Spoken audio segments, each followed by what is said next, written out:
Alright. Okay, I think most of you are here. I understand some people will be late. That's okay, just for today.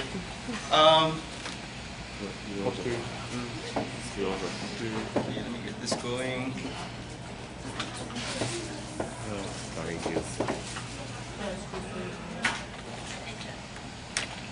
Okay, first big question. How do you find blogging?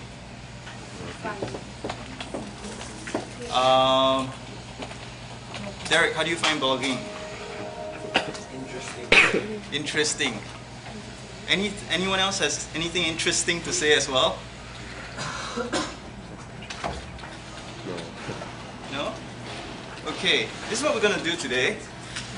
Don't worry, have a seat. So this week, Blogging 101, there's a lot to do this week, so it's going to be spread over 2 days.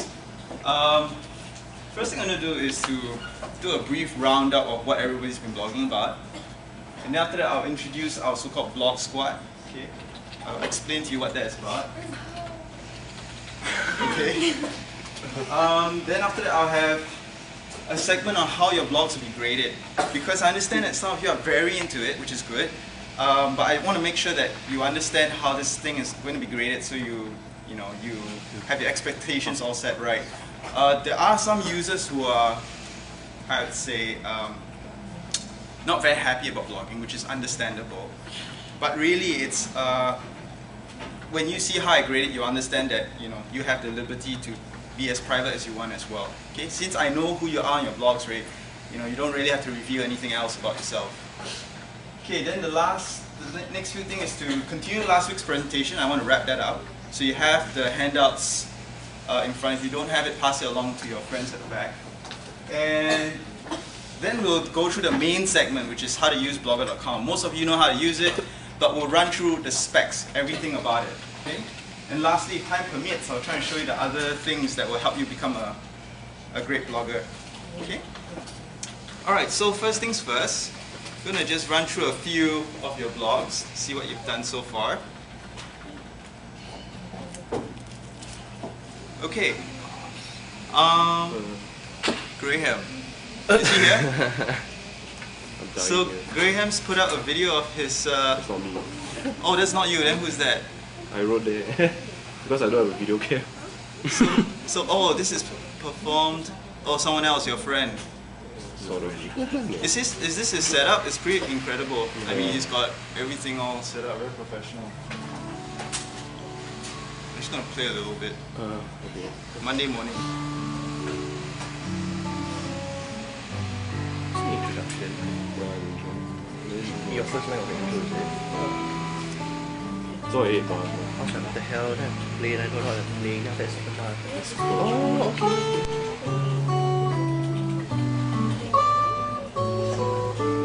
Right. So, what's nice about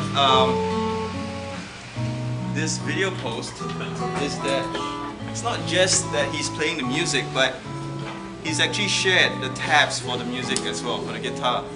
So that's really small. yeah, it's kind of small, but I guess you can blow it up. Me too, yeah. But the point is that how-tos are very, very popular on the net. People want to learn how to do this, how to do that, and so posts like these are really good. Alright, let's go on to the next, next person here. So Felicia has been very hardworking. She's not here, right? Oh yeah. So she went for both A and B class.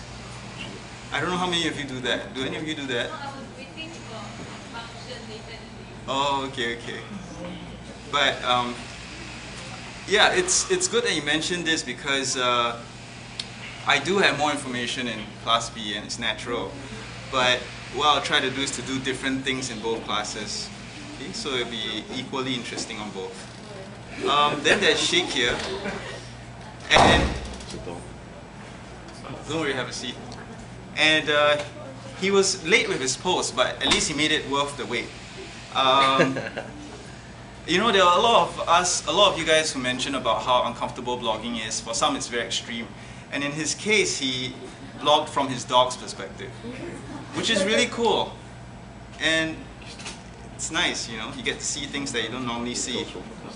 So yeah, there are lots of comments here, but you guys can take your time to see it. And then there's who's this? I forgot. What's his name? Anybody know him? Could just call him Junior.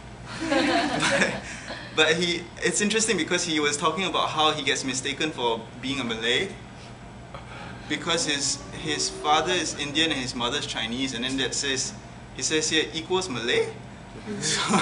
So he's just giving an explanation here, which I thought was also pretty cool. Then of course there's Hai. He's in the other class, right?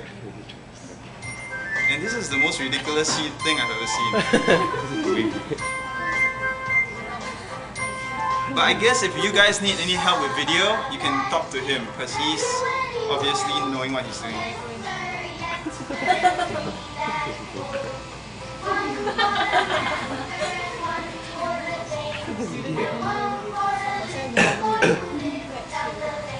And it's not bad because he's got a lot of comments also.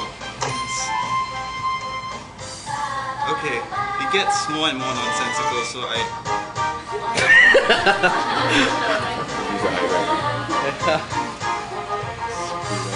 so he goes crazy over the, that photo booth thing and on the iMac. What's he doing? It gets better. Is the camera recording this? Yeah. Okay, cool.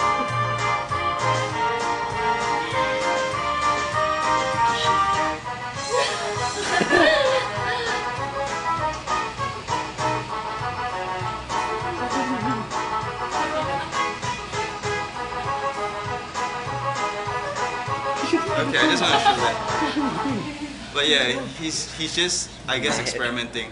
And then there's Suing here who tried to literally get everybody in the block wrong here, so it's pretty good stuff.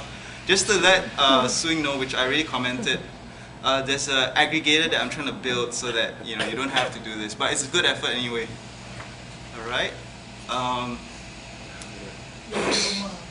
Yeah. Who's this again? What's your name? Siti. So it's pretty cool because if you read what she said here, it's pretty interesting because she started blogging because she was pissed off with her employer, right? Which is actually a very common thing.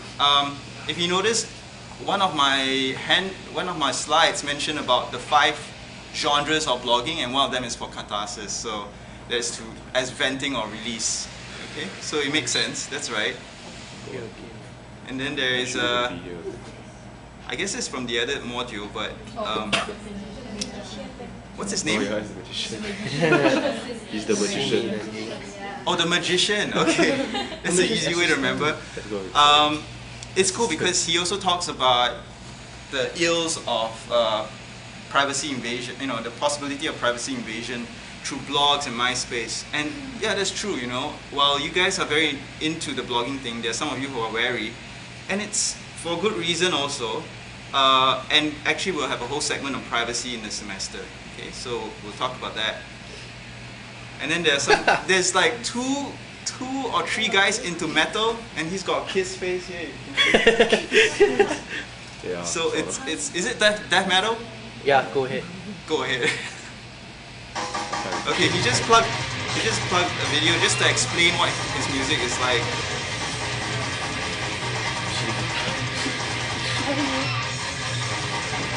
Any of you never heard of death metal before? So it goes like that. Yeah, maybe not. Maybe not. But I could try giving my lectures like that. I think it would be pretty... I'll probably need a throat drop after that. But it would be pretty cool. Oh my god. Then there's Quizzical Charms, who is... Not in this class. Not in this class. But she seems to have some graphic design background. So you guys can tap on her talents if there's anything you guys are interested in. And Derek, short for Rick. It's pretty interesting because you've related Com242 to the recent soccer match. And by accident. And about how drunk driving and all sorts of stuff. But yeah. And I'm just going to run through a few more, not everything. So someone caught me on camera.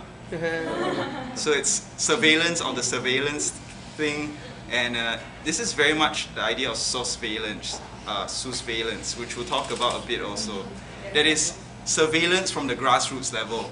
Okay, usually surveillance is from authority, but surveillance is from the grassroots themselves watching the authority. So it's pretty cool. Very good demonstration of the concept. Okay. It's part of the readings. There's one part that says surveillance. And there's a few more here. So this is, I thought this was cool. She talks about how she lost her blogging virginity. So it's pretty ouch. And this person, I forgot his, Melvin Fernandez. He's not in this class, right? He talks about how he hates the idea of blogging and everything, but he explains it in such a funny way that I thought he actually revealed more about himself by explaining that he didn't like it. I don't know, you just have to read it and see what I mean. It's pretty hilarious. It looks serious, but it's really funny. He's a pretty good writer. And, we have a model in this class. Okay, I won't go into that. Okay, so those are just a few of the blogs that you guys have done. Overall, you guys have done a wonderful job. So I'm just gonna run through a few other things right now. Oh yeah, the blog squad. So I'm just gonna talk a bit about that. So in the previous post, I asked for volunteers, okay? And these volunteers will be throughout the entire semester, basically. These guys that have come forward are basically quite savvy with blogs. So, there will be times that you can't reach me, or you might find it more comfortable to reach your fellow classmates. These are guys who you can contact. I have their links here. Okay, if you want to do videos, you can contact Ho. You want to do general blogging questions, you can contact the rest. I'm sure everybody knows a bit of here and there. So this is our blog squad, alright? The next thing is how your blogs will be graded. Just to run through here, I want to make this clear. Now, what I had you do this week, the first assignment, is a giveaway. Alright? So long as you post it on time, even if it's without a picture, you post your blog on time, you get the full grade for this assignment. So it's a giveaway. Alright? The next few assignments won't be as easy, unfortunately. The next few assignments will involve things like 700 words in length, conventional written US English, APA style for citations. Basically, you'll be writing about the next week's readings. Okay, each week you write about the next week's readings. That's what it's about. And generally, I will kind of explain what you are supposed to write about. So I'll try and, for example, put a question of the week, and then you attempt to tackle that. Okay? And basically the grades will be like this. I'll give a maximum of 3 points for a proper blog post. Okay? And I will only take the 10 highest scoring. Meaning that if you blog more, or there are 14 weeks in our semester, you can blog more. If you do, then you're safe. You know that you're bound to get all 15%. So like I said, it's a giveaway. Otherwise, if you feel that you've got 10 down and all of them are really good and everything, you check me and I say, yeah, they're fine. You don't have to do any more work. Okay? Anything else is extra and really it's up to you. Hello. I'm just explaining about the grading. Yeah, just have a seat. So, are you clear on that? I'll take the 10 highest scoring. That means if you were to say blog 30 times for some instance, and there could be more than 14 blog posts, because I could have what I call side missions. Okay, things that you do on the side. And if you attempt them and you get full grade, then once again, you save effort doing the rest as well. Now, I was also thinking of this idea, which I might put down in the syllabus, that is, if you happen to have an assignment, okay, and you blog exceptionally well and somehow get linked in the media as well, that means some other, newspaper or something links to you, I will double up the grades. It means you get double the points. That means you literally, again, cut down the work that you have to do in future. Sort of like in Survivor, you get that exception thing. What do you call that? Immunity. Oh, immunity. Yeah, you get immunity. Okay? So this 15 points, pretty easy to get. So, like I said, this assignment that you guys did, it's a giveaway. The next few ones aren't as easy, and it'll have to be in proper English. Okay? Alright. Next up. Now, some of you mentioned how this blogging assignment or this blogging through in the class thing is fairly new. Actually, it's not that new. I've got three links here, for example, and these are my fellow colleagues who have been running blogs for their classes as well. And if you want an idea of how to blog academically, you can actually go to these links, which are here, 1, 2, and 3, related blogging academic blogs, and see how they write it. How do they go about their writing and so on. So here's one where, you know, it has all the students in this class. Here's another one where it's all aggregated. Okay, some of them just blog news items. But if you were to look hard enough, you'll find those that actually blog as an assignment. Okay, so try to get an idea of how they write as well. So it's not that new. This whole blogging thing isn't new. Maybe it's new in Singapore, I'm not sure. Right? Okay. Any questions so far? Clear on how it's graded and everything? If I were to test you how I grade it, will you be able to answer me? No? Okay, good.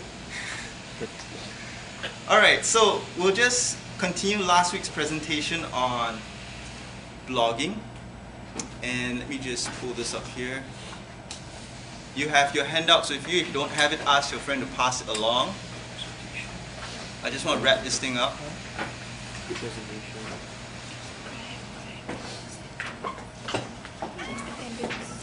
Attendance.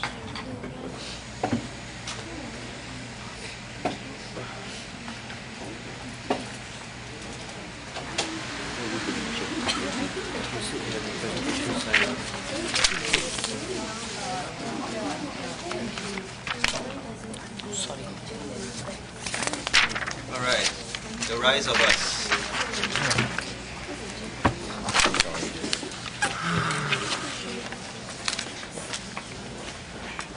Last week, I stopped at RSS, and it's quite a big component, so you might want to just listen to how it works.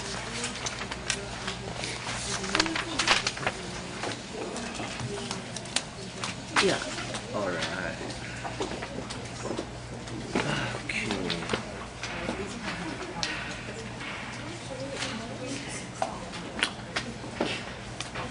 Okay.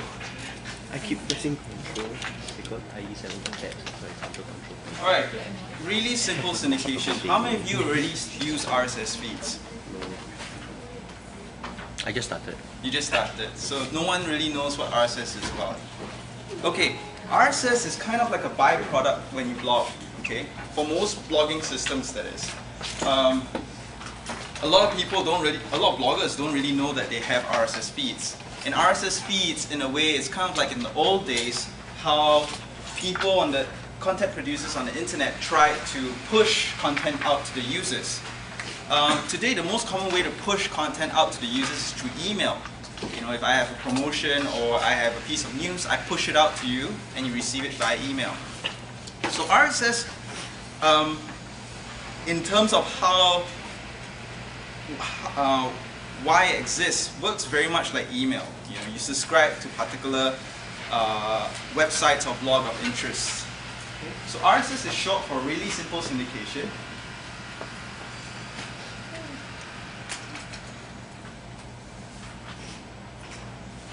And it looks something like this. This is a kind of a flowchart that I did. And basically it's what I call the plumbing of our living web. The idea is this. With so many blogs, websites out there, traditionally we will bookmark everything. Alright, we'll bookmark everything. Now the problem with bookmarking is that each day, if you want to check all these blogs and websites, you have to visit them.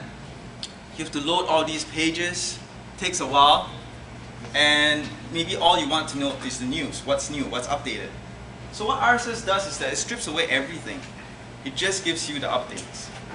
And with a proper newsreader or aggregator, these are software that I'll talk about in a while, you can subscribe to a few blogs, you can subscribe to a podcast, you can subscribe to a wiki, you can subscribe to other services like Delicious, which is a social bookmarking website. And in one program or one page, you can see all the updates on all these blogs that you subscribe to. Okay, so let's say for this class, you want to keep track of what everyone's writing about. At least for me, I'll do that because I have to see what everyone's blogging about. So I subscribe to the RSS feeds of each of your blog. Okay, just to show you more of how it kind of works. What is RSS? Stands for Really Simple Syndication, or it can sometimes be known as Rich Site Summary. Rich because it can have multimedia as well. It'll pull down the text, and if there's photos, it'll pull down the photos as well. It'll pull down audios and videos as well. Okay? Essentially, it's a way to share content. Alright? Content sharing is also called syndication. Thus, really simple syndication. Now, RSS can be visualized in a few ways. People have tried to come up with different icons or standards, and these are some of them that you might have seen on several blogs. This is supposed to be the standard. In the old days, it's like this and like that. And then those over there where it says like plus my Yahoo or plus something, that means that if you click on that, it's automatically subscribed to that particular service. So if you use my Yahoo, it goes straight into your Yahoo page.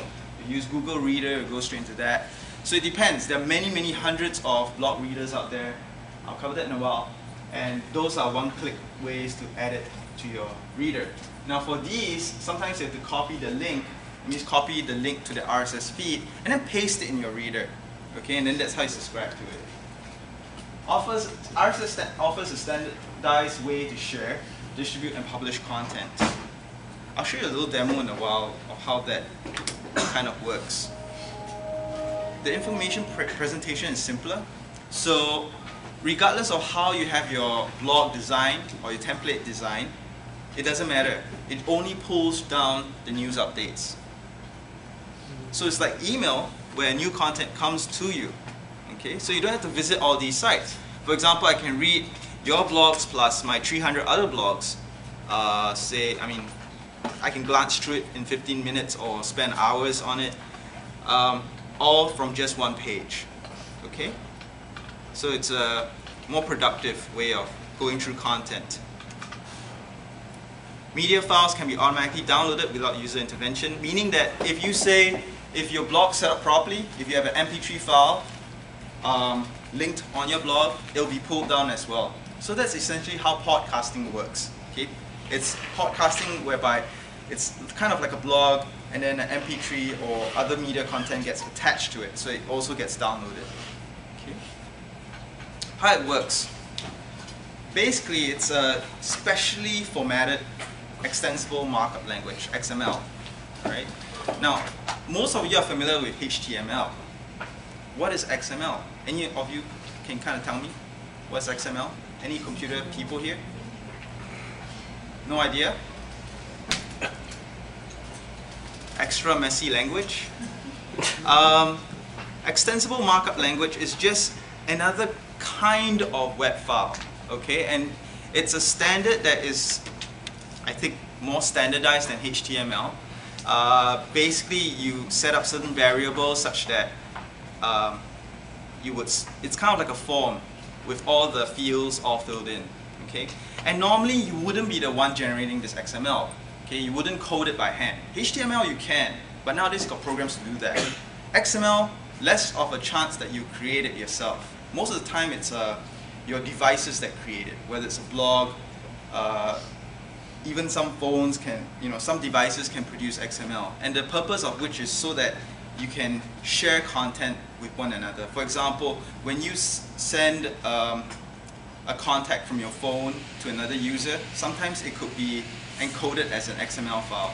So it's just a standard way of keeping information. Okay? So RSS is one form of an XML,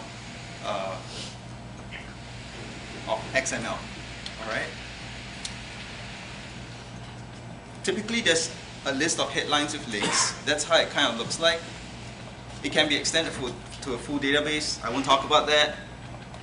Typically update frequently in reverse chronological order, so it follows the convention of how a blog gets updated as well, newest one on top. And it's often called a feed because it can be constantly updating with a stream of content. Okay? So for example, I would turn on my RSS feed reader and it will check, say, every 15-20 minutes. And so if it detects something, then your little blog would appear on the top. Click on it, I can read all the updates that you have. Okay? So let's look at some feeds. On the left is what a page typically looks like on a blog or a website. In this case, it's CNN. So it's not just blogs that can produce feeds. A lot of bigger websites now produce feeds as well for convenience. So this is the page. Notice this graphics, there's a certain layout and so on and so forth. On the right here, you see the RSS version of it, okay, which is the reader interpreting the XML file, and this XML file happens to be an RSS feed. Okay. Now, if you notice, well, you can't really see properly here, but it follows the news convention. National security on top of congressional agenda, that's on top also, and so on and so forth. Okay, so it matches. And notice that it's much easier to read this. If you're not interested in the pictures or anything, this is easier to transport onto your computer, onto your phone, onto your PDA, and so on and so forth. Okay, there are some RSS watches as well, so you can actually read RSS feeds on your watch. Microsoft has one, I think. So generally that's how it looks like, and the appearance differs across readers. Okay, so if you're using a web-based reader, I'll go into that, web-based reader or desktop reader or browser-based reader, it will appear a little different, but this is kind of how it works. A headline, description, and normally you can click to see more. Okay. So as I've kind of shown there, matches, matches, and so on. Okay. Now, just to show you how to read RSS feeds, this is just an illustration. This is a desktop-based RSS newsreader. Okay, it's like an application that you launch. Okay, instead of an email application, when you launch a newsreader, RSS newsreader application, it typically has all your subscribe links. In this case, if you see here, I've got folders because I've grouped certain ones into specific folders. You can do that as well, so you can categorize your links. I've got academia here, so these are all the academic friends that I know of, and I put them over here. So when I click on this group, I know it's time to get serious, and I read it more carefully. So in this case, I've got 3 panes here, and it differs across clients. But when I click, say, in this group, it shows me what's been updated, and then when I click on that one, it shows me the post itself. Okay? Doesn't have the template of the user, but it pulls down the graphics and certain layouts, certain layout elements as well. So if you put a lot of work into your design and everything, it's not to say that it's kind of wasted or anything. Okay? There are users who a lot of users still serve to your web page. But for some who just want to get what's new, this is how it appears. Okay? Any questions so far? No. So this is a desktop one. Okay? Now this is a web-based one. Okay? Just like email programs exist on your desktop, there are email programs that exist on the web. So Bloglines is one of the first few ones to come out. Bloglines.com. It's a web-based one. And this is what I'm using for this class as well, and I'll show you in a bit. Basically, you can add RSS feeds of people that you want to keep track of, okay, or want to subscribe to, or blogs or websites you want to subscribe to. And then you can also create groups. In this case, I created a folder called Academia, and I put all the feeds related to that in there, and so on and so on. So I got deals here, I can keep track of deals, and so on and so forth. Notice that it's just like email, you also have a count to show how many you've not read yet. Okay, so same thing, if you haven't been reading for 3 days, going to be impossible to read everything. Okay, so you kind of just skim through. People skim through this sort of thing. To make your life easy, you can also mark red if you want to skip through everything. Whenever you read one, normally what happens is that automatically strikes it off your list. So it's exactly like how email works. So same thing, you can read everything, headline, brief description, and in some cases it can be the full thing. It depends. It can be the full post. It depends on how you set up the client, and also depends on how much the blogger is willing to share. In blogger.com you can say share your content as a summary or share your content as full. And it's generally a better idea to share your content in full. Makes it more convenient for your readers. Okay. So some of the more advanced one actually lets you have links. I mean, some of the readers actually gives you links to comment or see other statistics about that particular blog. Okay, so people can just jump right in and leave a comment as well. So there are other competing ones like Google Reader as well. Okay, in this case, this is how Google Reader looks like. Google Reader is the favorite now. It used to be Bloglines, but a lot of people like Google Reader because one, it's Google, so it's kind of like Gucci of the web, and that's how I think of it. And people like to be affiliated with it for some reason. Each of them, they work the same way, but some of them perform faster.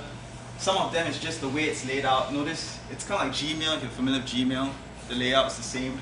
So people like the familiarity. There are certain controls that could be different. In this case, you can star some of the items that you like, so you can keep track.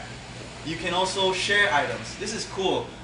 This is an interesting feature of Google Reader. What happens is that, say for example, you found something really nice that someone blogged about. You can either star it or share it. And when you hit share, there's an option to share somewhere. Google Reader has a public page, okay, your own public page. It's kind of like a mini blog as well, that lets you share content that you find interesting. So in a way, it's kind of like if someone is interested in what you're reading and what you find, they can subscribe to the shared items as well. I might try to do that, we'll see. I might share those blog posts that you guys write that are more interesting or deserve special mention or something. Okay, so that's how Google Reader works. So in summary, this is just some points about blogging. Oops. So I won't go through all of them. I kind of explained it. So this is more of a summary. Okay. So just read through it. This is not that important. Okay. Everybody has their own reasons, but these are just some of the ones that stood out to me. Alright? And to get started, basically, there's this very nice ebook that Reporters Without Borders put out. Okay, it's a little book you can print out. It tells you everything about blogging. Notice that it says Handbook for Bloggers and Cyber Dissidents, because this handbook is meant for especially those people that are in countries that are very oppressive. So they teach you how to actually blog safely, ethically, blog anonymously, and so on and so forth. They have different personal accounts of how people go about blogging quietly. Okay? Because there are times where the powers that may be might not be in their favor and so on. So, but overall, even though it's for that intent, it's for political intent, but this book does give you a good guide on how to set up and run a blog. Alright, so the link is below. And if you do a search, you can also find it. So one of the handouts actually has this thing called a blog language. These are terms that you might want to be familiar with, you know. And if you were to ask me, this is something that would be easy for me to test. So pop quiz on Wednesday. This is one of the things that I'll be talking about, okay, that I might ask questions on. This is just some of it. The rest of it is in the handout, which you guys have, right? Yeah, okay. Alright. Just the rest of it is all just references if you're interested to know more. And so now I'll go proper into blogging itself.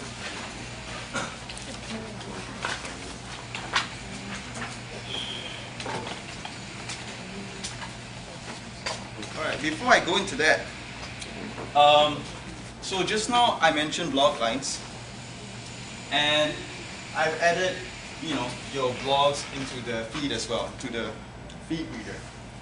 So right now I don't have it by name, so it's kind of messy, but if I have more time I'll sort it out. But other than that, notice this is kind of how it works. This is just a quick one. If you're going to sign up for one of these services, to keep track of your friends and everything, you might want to try Bloglines or Google Reader, which is reader.google.com. Alright? And just try it out. It's pretty intuitive. Alright? So you notice that if you just click on each one, you can see what's going on. Or if you click on the folder, well, if you click on the folder, maybe in this case I need a subfolder, but if you click on the other group, then it'll show you all the updates of all the blogs. Okay? In this case, I just added this last night, so notice there's no numbers on it because it didn't detect, doesn't have, it couldn't detect what was new and what's not. So it's just fresh. You have to give it some time to work itself out. But yeah, this is a quick way of clicking through and seeing what people are writing about. The counts will indicate, the counts at the side will indicate what's new. And if you want to see what's new in general, basically clicking on the group name would show everything. So what you're looking at here is actually the public version of my subscriptions. That means you have no control over it. Okay? If you were to subscribe on your own, that means if you set up your own Bloglines account or Google Reader account, then you start to see all the counts, you start to control, you have more control over all this. And to help you along, you can go right down here and export subscription. And when you do that, it creates what we call an OPML file. Now you might want to take this down because it's not in the notes. OPML file.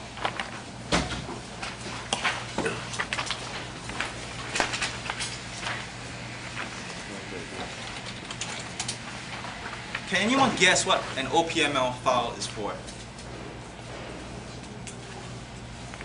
No idea. Okay.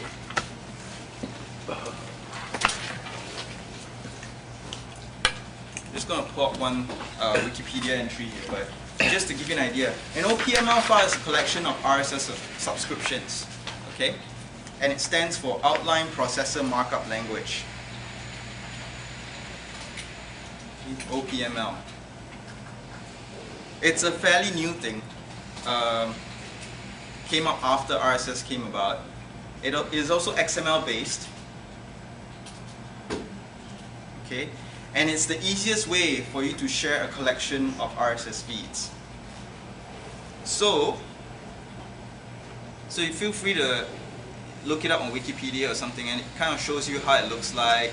But the main important part is that the main gist of it is that it's a collection of RSS feeds. So when you export the subscription, you will get a .opml file. Now what's that do? What's that for is so that you don't have to go to your feed reader and subscribe to each blog one by one. I did that over the weekend. Okay, so I saved you guys the effort in that sense. And going through everyone's blog, subscribing the link, adding it in manually. Now you won't want to go through the effort again. So just export the subscription, create your own, Google Reader account, Bloglines account, and import the subscription straight into it. Then you get the entire list also. Okay. Now, some of you, like I think Su Ying, for example, I'm not mistaken, created a little blog roll on your blog's sidebar. Now that's sort of a way for you to quickly link or show you who you're connected to and so on and so forth. You can sort of click to see the link and so on. So there are services for that as well. Okay, and I'll leave it to you to explore that. There are ways of creating a blog roll that's easier than just manually updating it yourself. Blogrolling.com is one service that I use. Okay, if you want to create a blog roll of your friends, you can check out blogrolling.com. Basically, it's a way to add new blogs that you like to it, and you can grab the code for that blog rolling widget and paste it in your sidebar. If you don't know what I'm talking about, then get one of your Blog Squad friends to help you.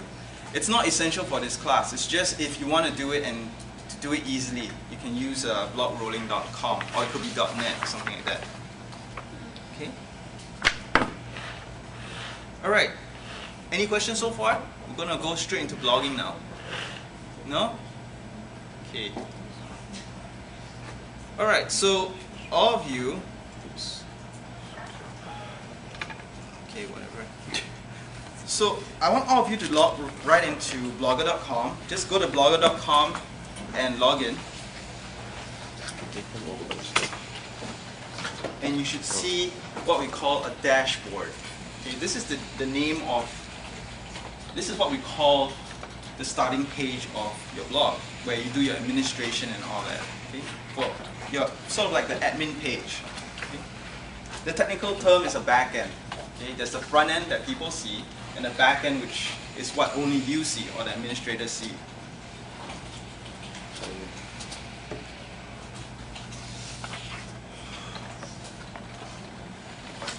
Why don't you Google again? So every blog system out there has a dashboard. We're using we're using WordPress for our class blog, and that also has a dashboard. A dashboard shows you all the controls you need, kind of like a car. Shows you all the controls that you need for your blog. Okay? Just say no. If you have more than one blog, what will happen is that it will show. In this case, I got one here, but it will show multiple. Okay, but you probably just have one unless you're pretty hardcore into blogging. Alright, so just run through a little bit of the interface here. If you want to, you can create more blogs. You know, if you love paying, you can create multiple blogs. You can view your blog here, it pops a new window. You can quickly create a new post. And these are things that we'll go into right now. Alright? So we'll go into posts. So if you notice here, you guys should all be on this page for your own blogs. Notice that there's 3 tabs. Okay, this makes it easy to understand. Okay, the posting tab gives you all the controls you need for anything that's got to do with content on your blog. Okay, first thing you might go into is to this edit post page, which is sort of gives you a glance of all the posts you have made so far. You can go right in and hit edit to edit it if you want. Okay, and the new blogger.com service basically gives you all the controls in what we call a WYSIWYG format. What you see is what you get. Okay, you don't have to deal with HTML at all. But if you do, there are times that things don't perform the way it's supposed to. You can switch from compose view, which is like a visual view, into the edit HTML view, which shows you what it actually looks like when you look at the code. Now, for those of you who are not familiar with HTML, you might not want to go into the parts where you see all these gibberish and all that. You can, however, change certain things that look like blocks of text and so on, you know, where you don't have to dabble in the code. Okay? If you're comfortable, feel free to change anything you want, and then you can just go back and hit compose. Now, if what you see here isn't exactly good enough for you, you can also hit preview, and it shows you what it exactly looks like without anything blocking it. Okay, so you can hide, preview, go back. So same thing, the usual, you have controls here, just like Microsoft Word, bold, italics, everything. You can type, and so on and so forth. Color of the text. This is a most important thing, links. So basically you can click a picture and create a link, or you can click a piece of text and create a link. And if you want to change a particular link, you can highlight that link again, and then click that, shows you what it is, and then you can just change it here. Just type it in. You can copy and paste from another site or something and just paste the URL here. It also supports other ones like Mail-To. That's how you can add your email address so people can just one click and email you, and so on and so forth. Okay? But most of the time you just want to do deal with HTTP, which is what the web browser is, the web browsing port. Okay? Alright, so the rest of it, you've got things like you can generate serialized like a to-do list and so on, generate lists. And there are 2 kinds of lists, just like in HTML. You know, like for example, got to get bread. In this case, I could click here and then generates a number for me. If you hit return again, it'll keep generating. Oops. So it can do it as a serial serial list, numbered list, or a bulleted list. Okay, you can turn it off and on. And you also have, notice that my little thing here is indented because I use block quote. This is block quote. Okay. Block quotes are generally used if you want to cite somebody. So let's say a blogger said something about the recent soccer match and you want to quote what he said because you felt that it was a pretty good quote. You can copy that text, paste it, and then put block quote, and normally you would have a link back to the person's blog. Okay? That person's permalink if possible, so that you get exactly to the article. This is just spell checking. This one's important. Some of you might be wondering how you add pictures, so just to show you. So let's say I got a little space here. If I click that,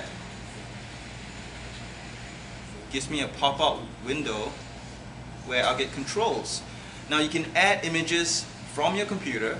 Now it says it accepts JPEGs, GIF, BMP, PNG images, so that's almost everything.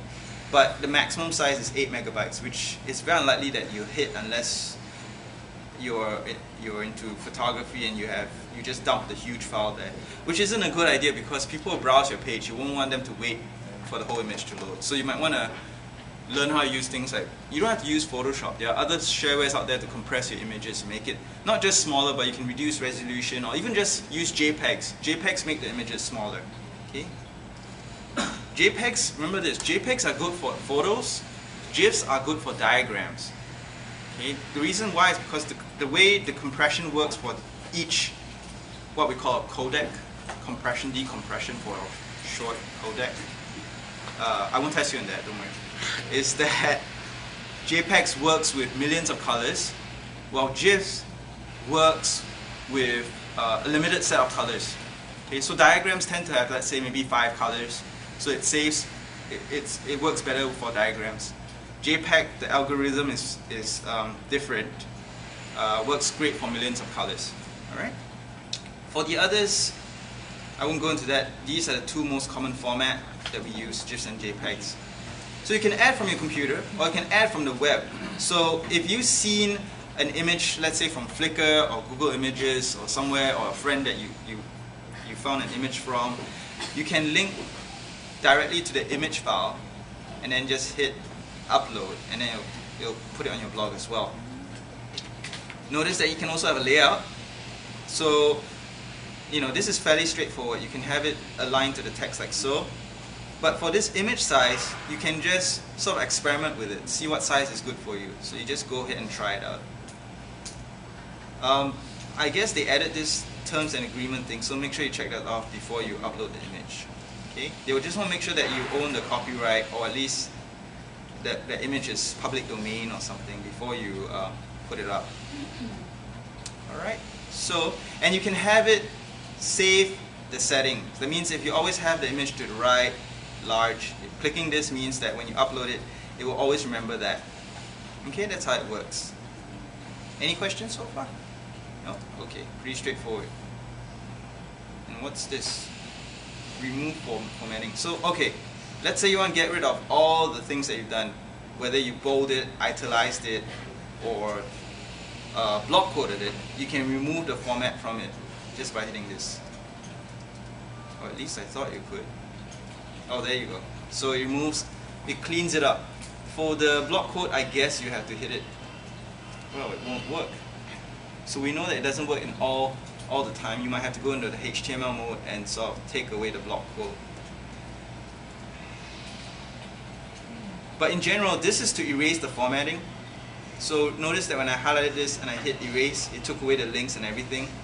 Doesn't work on block quotes apparently. Okay, so you have to manually switch this back to normal if you want to get rid of the formatting. All right. Recover posts. Let's see. Okay, one of the interesting features about Blogger is that there have been many instances where people would blog, spend hours writing something, and then their computer would crash or they'll lose the connection and nothing gets saved. Notice that everything that you type here isn't exactly saved on your computer. It's saved on Google server. Google bought Blogger over, so it's saved on Google server. And what's neat is that I believe what Blogger does is that periodically it'll save what you've written so far. So if you found that you lost something, you can just click this and hit OK, and it will try and recall what was the last thing that you did. Alright? Looks like it just goes one step back. So yeah, it didn't recover to where this was a hyperlink, but it goes one step back. So it's not foolproof. You still have to be careful. Now, a few more new features, especially this one, labels. Some of you have started using labels, I noticed. That's a great idea. But just to explain how labels work here, labels are sort of like categories. Okay? So for example, you could have, you could use your blog a lot. You could post a lot.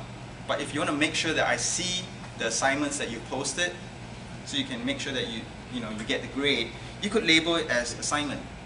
So for example, on the sidebar of your blog, there could be there is actually a widget that Blogger lets you put that lets you sort your blog post by category or by label. So if I were to hit assignments, it will only show all the blog posts that are supposed to be assignments. Okay, get it? So let me just demonstrate.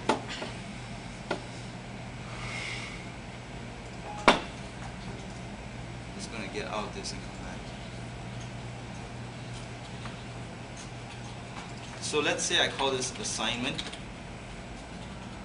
Now, if you have more than one category for this, so let's say I happen to have a video in there, I want to classify all my videos together, I could also put a little comma and add a second category and so on and so forth. Now, as you notice, because if you're going to make sense of your categories, you want to use the same set of categories. Meaning that if you call an assignment, you might not want to label the next blog post as assignments, because they'll create two categories. Okay? And so I'm just going to hit publish here. I'm going to view a new window. And notice that it has the label assignment and videos. Now, I can add a widget here that shows the different labels. So if I hit assignment, it will show all the assignments. Likewise, if I were to just hit assignment, it will also do the same thing. It will pull up all the posts that have assignment. See, it says so, showing all posts with assignment label. Okay. If I hit show all posts, means it will revert back to just showing everything. But this view is just to show you all the assignment blog posts. So even the URL is different if you notice. It says search label assignment. Okay. Now if I were to add the widget that shows me all the labels, this will become more useful. And you might want to try doing the same. Okay. Alright, so let's go back.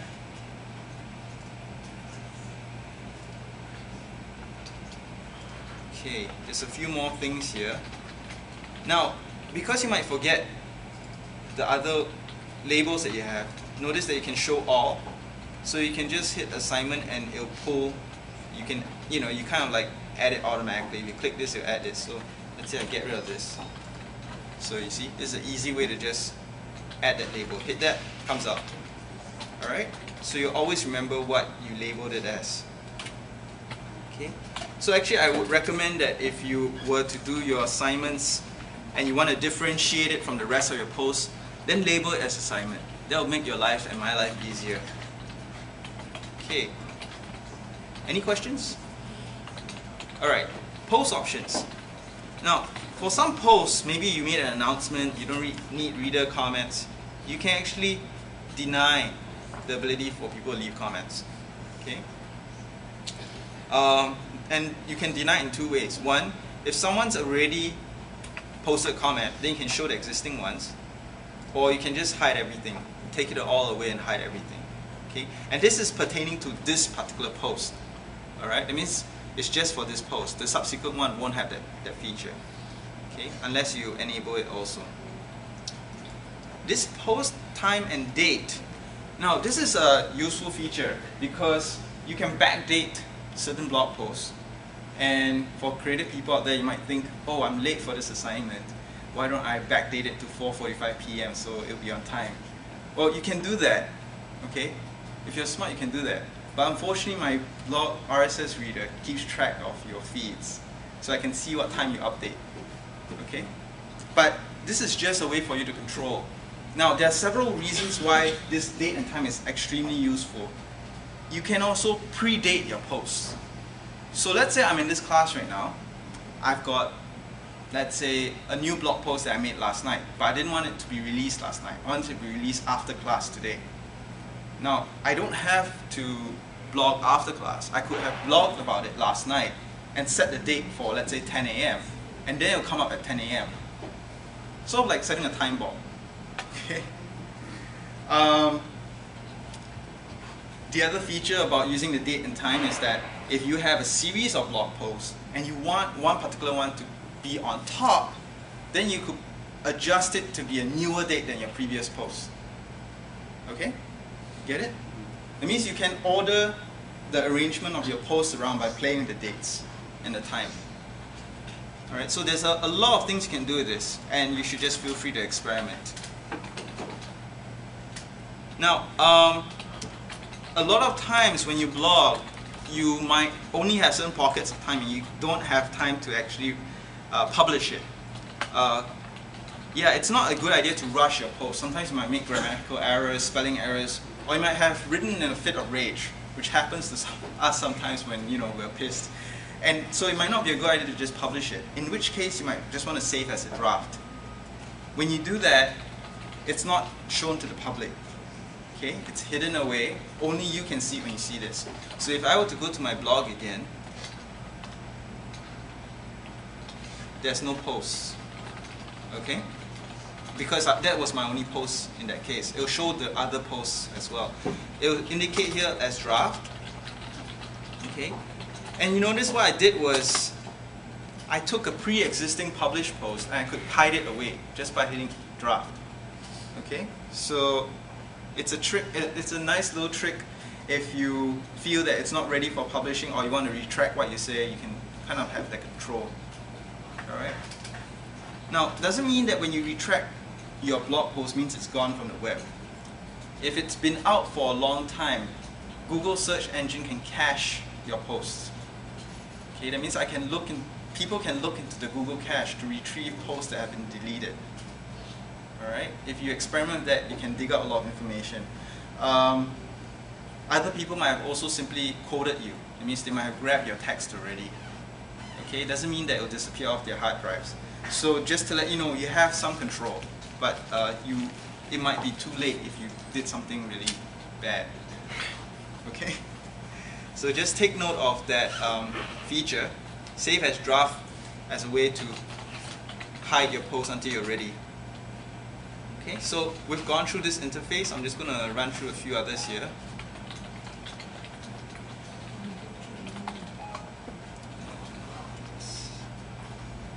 So create does the same thing. Create and edit posts.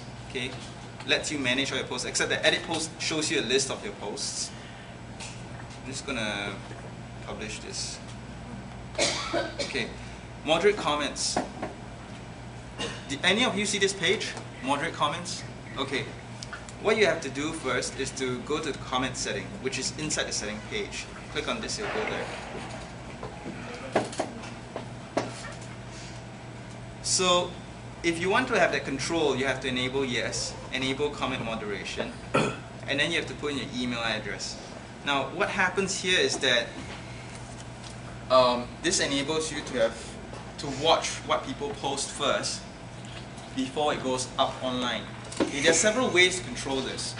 Reason being is that for some people you might get spam in your comments. For some people you might have somebody who's just plain irritating you and you want to block the person off.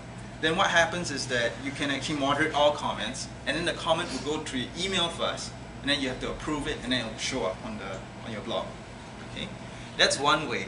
Another way is to activate this thing called